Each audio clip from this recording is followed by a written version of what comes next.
Armageddon, the apocalypse, the end of the world. Predicted thousands of times, but in 1200 BC it actually happened, and no one saw it coming. Some of the greatest civilizations of the age were wiped out in a single generation. Everything comes crashing down. What happened at the end of the 13th century is still a mystery. This was the disaster recorded in Homer's Iliad and Odyssey and in the books of Joshua and Judges in the Old Testament. But what caused this epic destruction? Is it human? Is it Mother Nature? It is a debate that has raged for decades.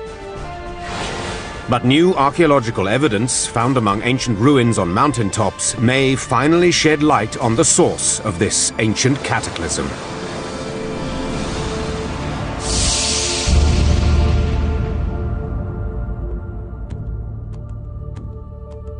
For archaeologists, the past is illustrated by the objects left behind. The treasures of Tutankhamun's tomb, the toppled towers of mighty Greek palaces at Knossos, and pottery and stone reliefs that depict both vast riches and endless warfare. This was the ancient world of 1300 BC, the Bronze Age, named after the metallurgy of its weapons. Stretching from Egypt to the Black Sea, the ancient world was an amalgam of disparate and powerful nations, dominated by kings and their armies.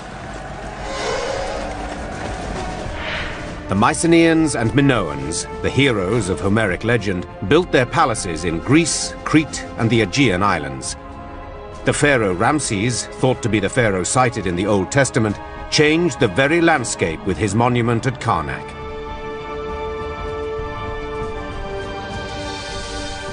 The warring Hittites, biblical enemies of Egypt, dominated what is now Turkey and northern Syria, while the Canaanites, the merchants of the great trade route, controlled what was to become the Holy Land, Israel, Lebanon, and Jordan. It was a patchwork of many kingdoms, leagues apart, distinct in design and culture. Yet when archaeologists first began excavating this territory in the 1930s, a disturbing pattern began to emerge. What we've got is a series of destructions. Most of the main cities, towns, palaces are destroyed for one reason or another. Evidence of destruction was widespread, and in nearly every instance, the period of the collapse was the same, the years surrounding 1200 BC. In this 50-year period, we've got at least 4 major civilizations that go down. Mycenaeans disappear, Minoans disappear, Hittites disappear, the Canaanites to a large extent disappear, and Egypt is so weakened that it's really never the same again. That's what's so amazing about this, is these are the biggest guys in the world, and they all bite the dust at about the same time, within a generation or two. The Ramessid period starts off very strong with some of the most spectacular building and just incredible wealth. And then there are little cracks in the whole fabric of the society. Economically, religion, you can just see things sort of going downhill. In the reign of Ramses III, there's tremendous inflation. We see the monuments become smaller in scale. We also see huge economic problems with the tax base of the country, because so much of the taxable land had been removed from the tax rolls. Many people believe that from this time, the Egyptians no longer have the great self-confidence they had before the gods. We see a whole new genre of petitions to the gods, these prayers asking for, please God, help me, which we never saw before this time.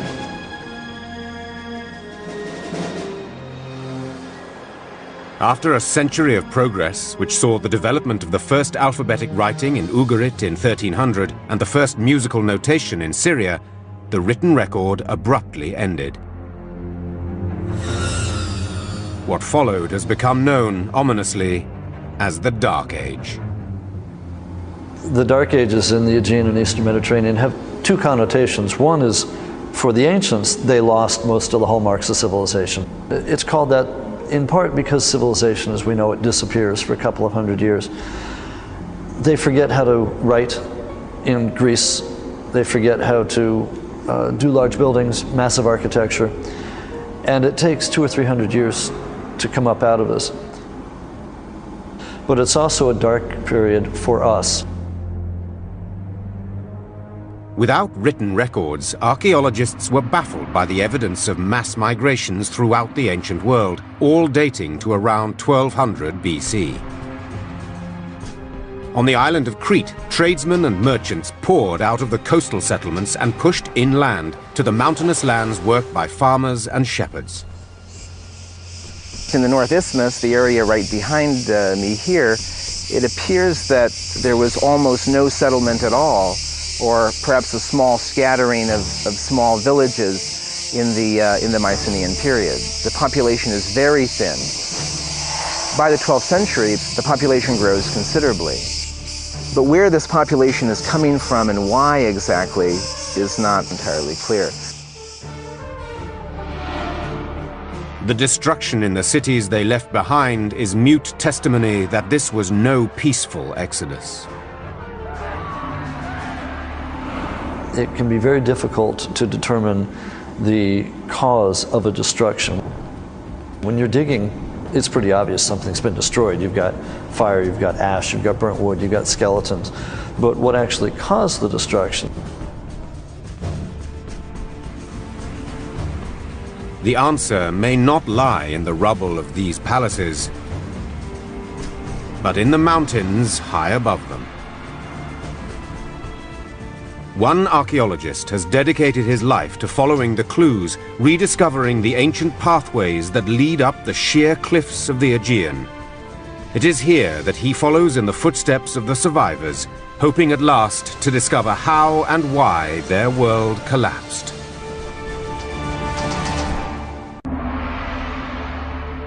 For decades, it remained a mystery. The sudden collapse of the great coastal cities and palaces of the ancient world in 1200 BC. What could have caused it?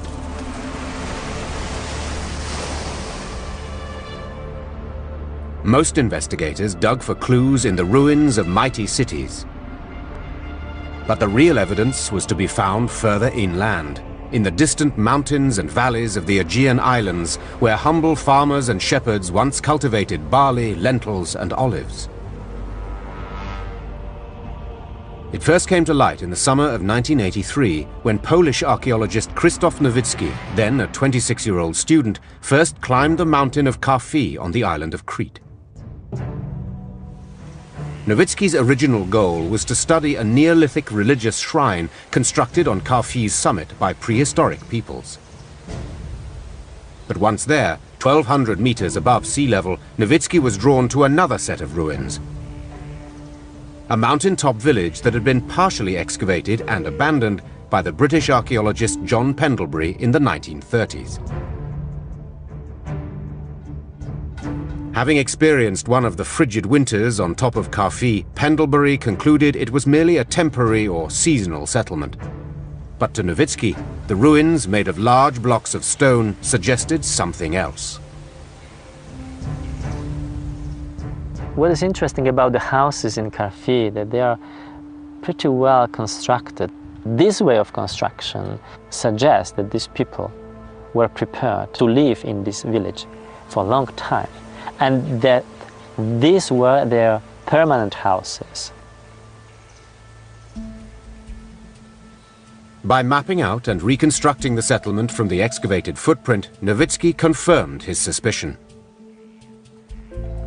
The excavation revealed at least 25 to 30 houses. At the moment, these remains are in a very bad state of preservation, but we still can trace the walls and we still can trace the rooms and particular individual houses. Karfi was a big village. It was not a small settlement. It was a village inhabited probably by 120 to 150 families, about 600 to 1,200 people. The reconstructed village, 1,100 meters above sea level, seemed strangely out of place. We should not expect a big village situated on this rock and on such altitude.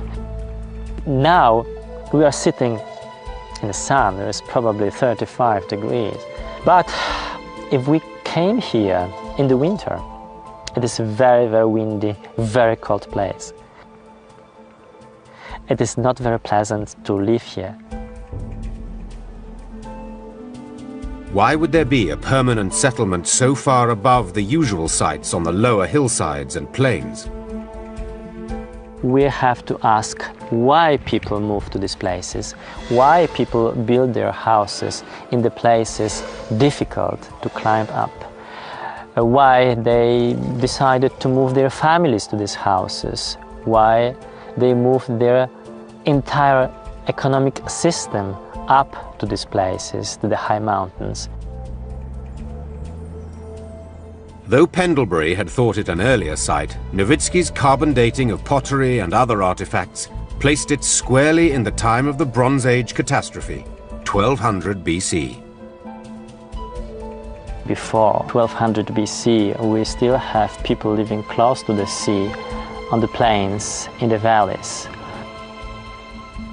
Shortly before 1200 BC, we see that many of these low-situated places were either destroyed or abandoned.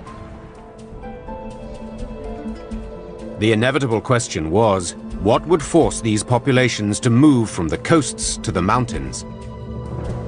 Nowitzki returned to the historical and archaeological record, but could find no consensus as to what had caused such sudden and dramatic changes.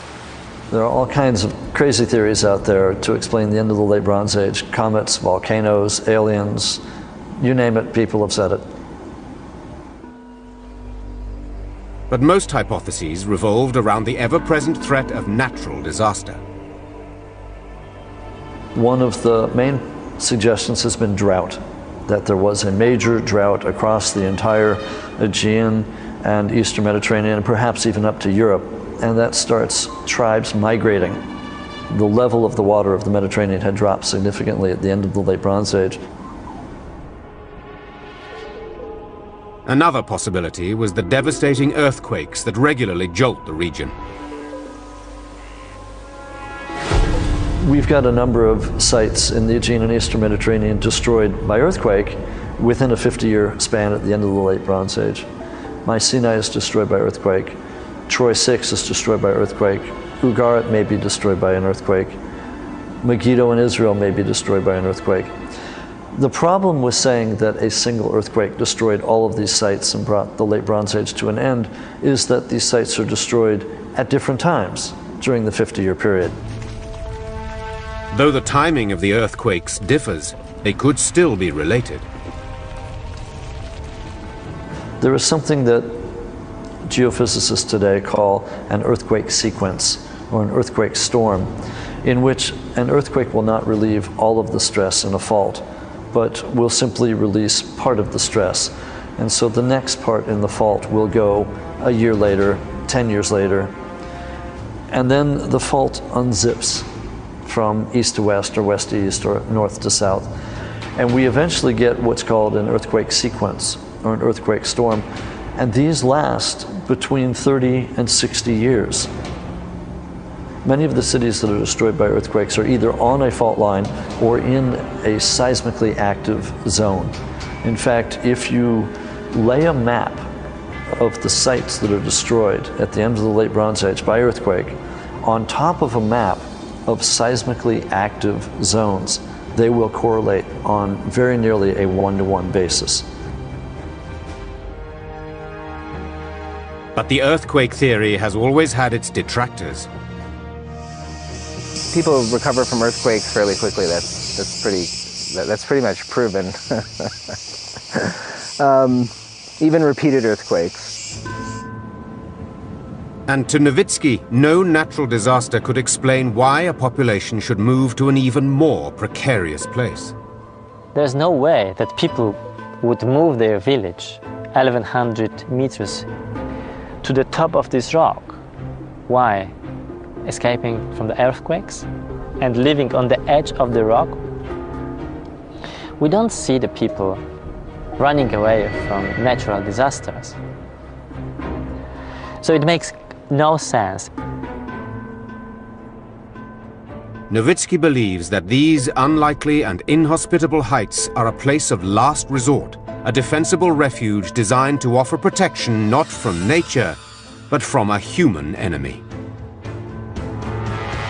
I mean, there is no reason to live on the ledges hanging above the gorge or on the rocky knolls other than a real threat from some other people.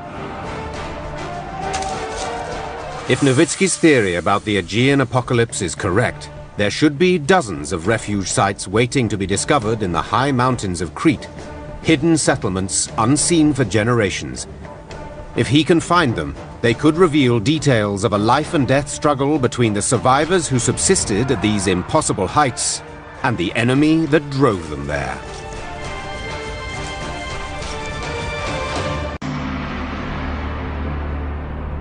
There are many theories as to what could have caused the apocalypse of 1200 BC and destroyed the mighty Bronze Age civilizations of the Hittites, Canaanites, Mycenaean, and Minoans. Some have blamed natural disasters, disease and pestilence, even the wrath of an angry god. But could it have had a human cause? And if so, who were the people that sent such mighty cultures crashing down within the span of a single generation? For decades, archaeologists sifted the abundant ruins but found only a few isolated clues. Then, in the 1930s, a stone tablet bearing a desperate message was unearthed in northern Syria. Found in the ruins of the palace of Ugarit, destroyed by fire around 1200 BC, it gave a foretaste of the destruction to come. The king of Ugarit says, "My father, 7 enemy ships have been sighted. Now they've already done great damage to my country. If you see any more, please let me know." The tablet was never sent. It was found in the kiln, ready to be fired, when obviously the enemy ships came back and destroyed the town. Who was this enemy that came from the sea? Only one culture, Egypt, survived the collapse of the Bronze Age to give them a name. Ancient hieroglyphics tell of a terrifying foe, the warriors known only as the Sea Peoples. We get all of our details about what the Sea Peoples look like and their mode of transportation from the Egyptians. In addition to the texts that the Egyptians put up on their walls, they also put up pictorial scenes. And so they actually show us what the Sea Peoples look like. We can see the type of helmets they wear, the type of headdresses they wear. We can see them moving in ox carts, in some cases with their families, wives and children and possessions. This was a mass movement that was affecting all the ancient cultures of the Eastern Mediterranean. And this was something that had never happened before. Every single culture in that area, even the ones as well established and as powerful as Egyptians, were being really shaken by this movement of the Sea People. Because part of it is they were coming not only to attack, but to settle. This is what archaeologist Krzysztof Nowitzki had envisioned when he first looked at the ruins high on Carfi, a desperate people, the shepherds and farmers of the valleys driven into the mountains they knew so well. But could he prove that Carfi was no anomaly, simply one example in the systematic evacuation of an entire people?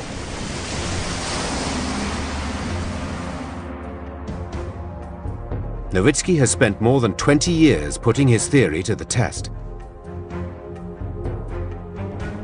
Traveling alone, and with only the most minimal of supplies, he methodically scaled mountain tops so steep that he often had to cling to the cliff face or find ancient footholds carved into the rock to counter the treacherous, shifting beds of loose shale.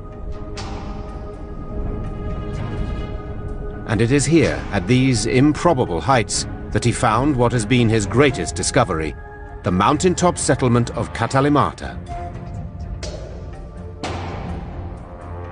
The site can only be reached by ascending an incline of loose stone, then clinging to an almost invisible path along the cliff face. In 1990, American archaeologist Donald Haggis accompanied him as a witness. This one is extraordinary. The site itself is built on these sharply formed precipitous limestone cliffs above the plain, and you have to get to it by climbing a scree slope and then entering the gorge from the outer face by a narrow entrance path. The artifacts found at the site reveal a people living on the edge. These simple country inlanders, shepherds and farmers by trade, would have had to move all their possessions one by one up these steep mountain trails.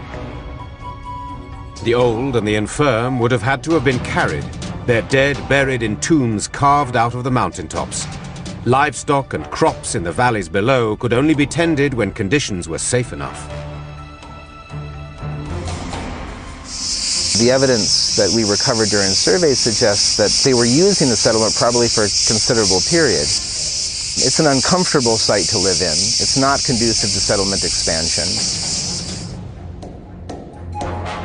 Though life on Katalimata would have been extremely difficult, it had one advantage: security. These places can be a nightmare for strangers, for foreigners. Without this knowledge of local topography, it's really very difficult to climb them and to find them. They're like fortresses, in a sense, utilizing the natural terrain, and sometimes, as a lot of research out here is showing, not just utilizing the terrain, but utilizing fairly effective fortification walls as well. Any enemy trying to invade the settlement would have been visible for miles, allowing the mountain people time to prepare.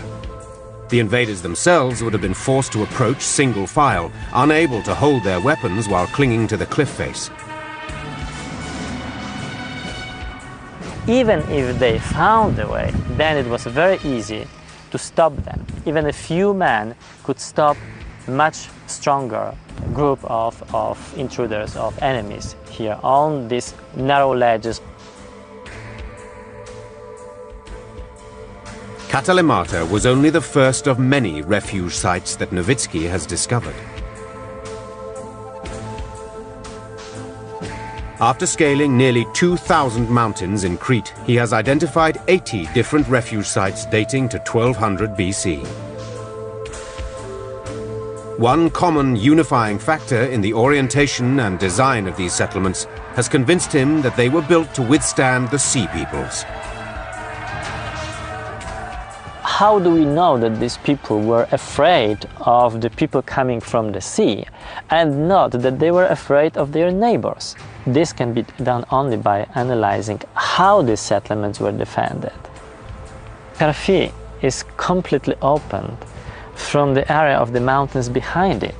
So we know that they didn't expect the enemy coming from these mountains. These places were settled because they were afraid of the people coming from the sea. The influx of these sea peoples was to change the face of the ancient world.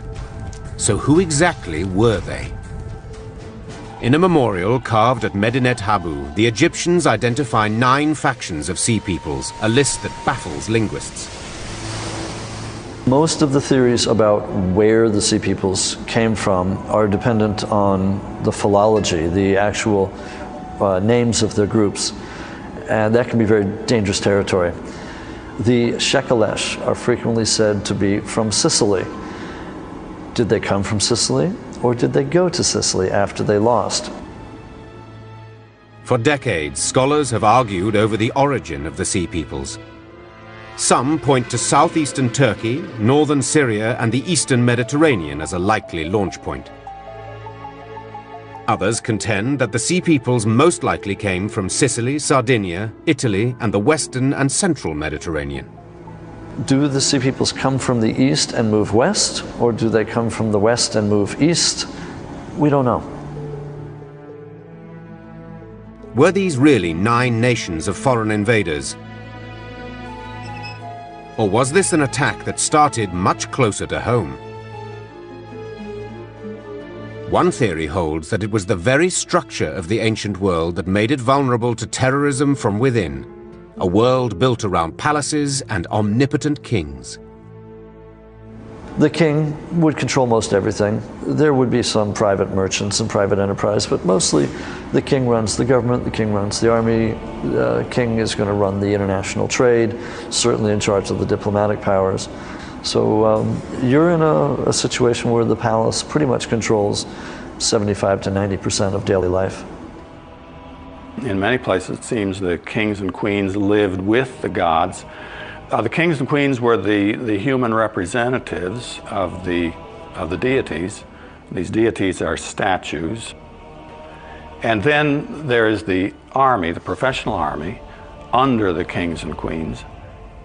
And then there's everybody else. And everybody else was supposed to keep and wanted to keep the gods and the kings and queens satisfied. The only place for laborers and peasants outside this system was in the king's massive armies. And even there, they played a subservient role in the service of the charioteers. The typical battle in the late Bronze Age seems to have been the charge of two chariotries against each other. Each chariotry might be numbered in the hundreds or possibly the thousands. And the chariot crew was heavily armored, and that was the main weapon, the composite bow. And so the fighting was mostly at long range. But of course, after they'd hit a target and brought an opposing chariot to a stop, then somebody had to go and finish off that crew. And that's where the so-called runners came in, the barbarians who were hired to act as cleanup crews in a chariot battle. These anonymous groups of hired mercenaries were recruited from the poorest parts of the ancient world. The tablets that we have make it very clear that the palaces took very good care of the charioteers. They knew every charioteer by name, and these people seem to have been an elite. The runners seem to have been counted rather than named. They have so many hired from here and hired from there. There was a real difference in the social class of these people. As long as there was conflict, there was a place for these foot soldiers. But in the years leading up to the Great Collapse, there was an unprecedented period of peace. The country was more or less at peace because of the great treaty between the Hittites and Ramses II. It would be the equivalent of after World War I or after World War II, with the various powers signing a peace treaty. This effectively brought an end to warfare between two of the greatest powers of the day, and we get half a century or so of peace. It certainly was one of the true high points of the ancient world. And then it all comes crashing down. Did the fact that there was little employment for these lower-class runners lead to an uprising? Or were these out-of-work warriors recruited by an outside enemy? And these warriors, now without the central authority, were either on their own or they were under the supervision of these local chieftains. They could do whatever they wanted. Nobody could catch them. The Egyptian record suggests it was a changing coalition that raided the power centers of the ancient world for over 50 years. We've got indications in the Egyptian records themselves that there were successive waves of sea peoples. Almost certainly there's a change in the makeup of the group between the first and the second invasion. They're definitely working together as a coalition, but I don't think that they began that way. What we're seeing is the end result. It's the final wave that's washing up against Egypt. And as the Egyptian reliefs show, the so-called sea peoples were armed in much the same way as the native chariot runners. They were not heavily armored. In fact, any kind of armor would have slowed them down and probably made them less effective on the battlefield. And so they carried small round shields with leather over a wooden frame. And they wore a helmet. I'm not sure whether the helmet was practical or not, but I think it had a good psychological effect on them. Though the exact origin of these warriors may never be identified, archaeologist Krzysztof Nowicki thinks he has found one of the flashpoints. At Kastri, on the coast of Crete, Nowicki has identified remnants of a settlement unlike the many inland refuge sites he has explored. On this relatively accessible hilltop are the remains of battlements that to Nowicki's eye suggest an experienced battle force. The people who lived here were not the normal farmers or shepherds. It's too dangerous. I mean, a small group of farmers couldn't defend it. Any invaders, any raiders would easily take this settlement. The topography of Kastri provides several strategic advantages, providing easy access to the coast of Crete, Italy, and nearby islands. We may estimate probably 2 or 3, 4 boats here, maybe about 50 to 100 or even 200 men, which was enough to invade, to raid the coastal places in Crete. If Nowicki is correct, the Sea Peoples were not the last to recognize the strategic advantages of Kastri. In the 1940s, this same hillside was taken by the Germans in their own attempt to dominate the island. But whereas the German troops were driven from these hills, the Sea Peoples overran Crete and the Aegean. The extent of destruction, especially in Anatolia, in central Greece, doesn't suggest to me a disorganized group. It suggests a rather efficient military machine. But whether this force represents outside invaders, disgruntled local warriors, or some combination of the two, the question remains the same. What's amazing about all this is that this ragtag group of marauders and pirates managed to knock off the best of the civilizations, and how they managed to do it is still the major question. The answer may lie not in the origin of the Sea Peoples, but in their methods of waging war. 1,200 years before the birth of Christ, an inexorable force changed the very landscape of the ancient world. Evidence of its power was written in the toppled ruins of Mycenaean cities and the abandoned palaces of kings. The desperation of those that survived could be seen in the precarious outposts they built atop the mountains of Crete. Mighty civilizations, from the Minoans to the Hittites, survived pestilence, famine, and earthquakes, only to fall to a human enemy, a mysterious force of barbarians called the Sea Peoples. But these invaders had no chariots, no armor. How could they have taken on the armies of kings?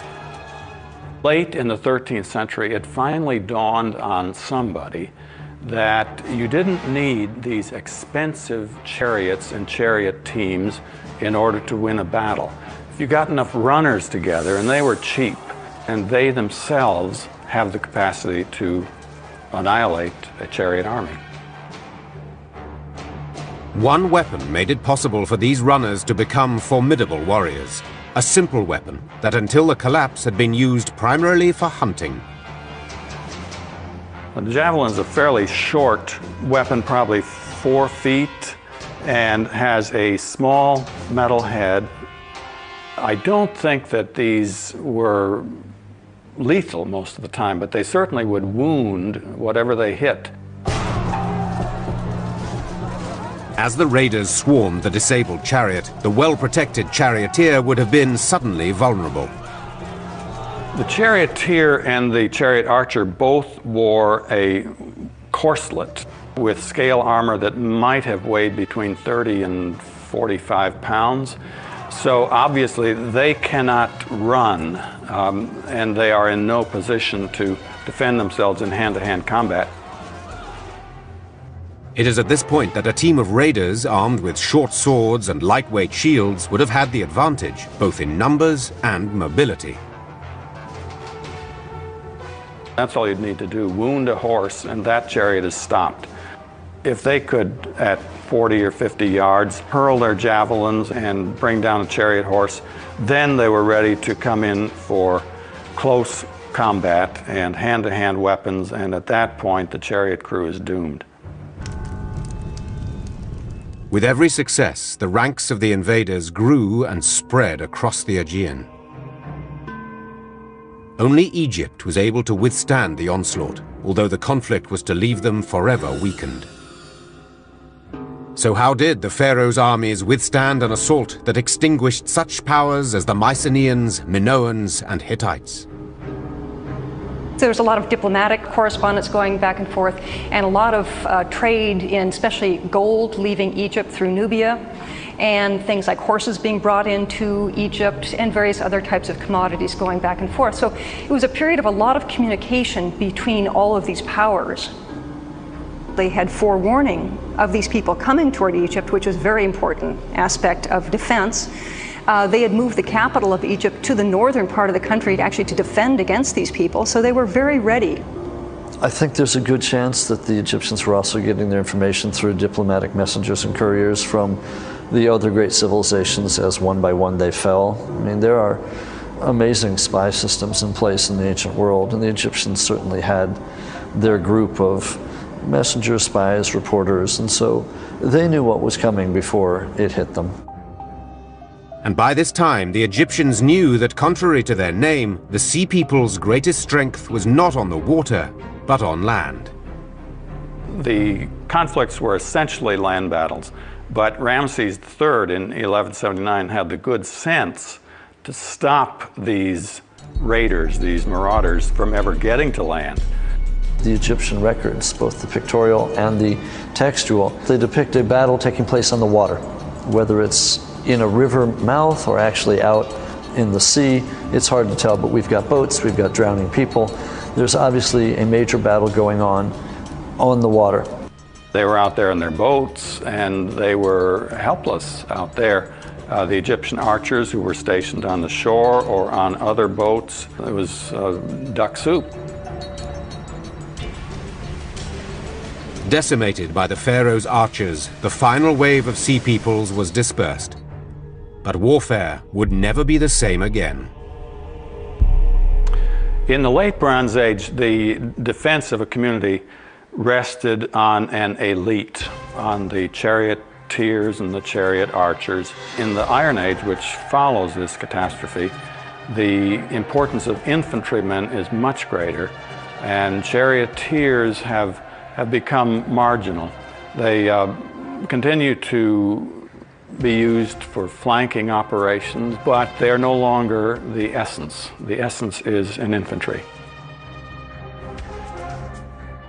In the span of just a few years, the kings and armies of the ancient world had been felled. In their wake, a new populace rose up. What the Sea Peoples do is create a power vacuum. When the Sea Peoples knocked off the top dogs of the late Bronze Age, they create a whole new situation. It's going to be the elite that go away, that are destroyed. The underclass, the middlemen, the farmers, the peasants, the slaves, they may well survive. And then what are they going to do? In the case of the shepherds and farmers seeking refuge in the mountains of Crete, the archaeological record is clear. After the defeat and dispersal of the Sea Peoples, the hardened survivors gradually returned to the lowlands. After 1200 BC, and as soon as the times became safer, people moved down to another ridge, which is about 1 kilometer, 1.5 kilometers from here, lower and closer to their fields. Never again would they feel the need to build settlements at such heights. But the final fate of the warriors known as the Sea Peoples may never be known. The Egyptians themselves say that they settled some of the remnants in either Egypt itself or in Canaan. And we know that later Egyptian texts talk about the city of Dor in Israel being a Tejeker city. We know that the Pelesset settle down in Canaan. They become the Philistines. Some believe that these survivors and the remnants of the Sea Peoples may have intermingled, something future DNA testing of the remains found in the tombs may reveal. We've probably got remnants of the very civilizations that the Sea Peoples had destroyed while en route to Egypt. So we may well have Mycenaeans among the Sea Peoples, Minoans among the Sea Peoples, Hittites or Luca among the Sea Peoples. And it may well have been one of the few opportunities left to them was to join the Sea Peoples, the very group that had undone their civilization. And so the ranks of the Sea Peoples may have swelled with the very people they had just conquered. What is undeniable is that after the fall, something entirely new emerged. We're going to get dark ages for a couple of centuries as the melting pot is remixed. But up out of this, out of the ashes, rise the phoenix of the Greeks. We get new political systems and new civilizations in effect. The Greeks rise up, and we get things that will eventually become democracy as we know it. With the worst of motives, these Sea People had destroyed one world, but obviously they opened up opportunities for people who'd never had opportunities before. We get the Israelites and David and Solomon, the kingdoms of Israel and Judah, which may not have been able to exist unless the mighty kingdoms of the late Bronze Age had been done away with. So the Sea Peoples, in effect, bring about the demise of the old and the rise of the new. The exact chain of events that brought an end to one age and gave rise to another is still being investigated. I don't think Christoph has the answer, but he's getting close. He's getting close to finding the answer. What I think we've really got is a combination of causes. The Sea Peoples got lucky. Their timing was perfect. They take advantage of some of perhaps the natural disasters. If a drought had occurred, if a series of earthquakes had just occurred, we get what archaeologists refer to as a systems collapse, where one or two factors, which in and of themselves would not have caused the collapse of civilization, when they're put together, create a magnification effect. The Sea Peoples are able to exploit a hole in the defenses of these mighty civilizations where none had existed before. As archaeologists sift the clues to this ancient destruction that occurred so abruptly, they may find modern insights as well. I rather doubt that the Egyptians or the Hittites expected they would fall, or at least fall quite so quickly. But when you get a series of factors that might not otherwise be related, they could come together to create a force more powerful than each of them individually.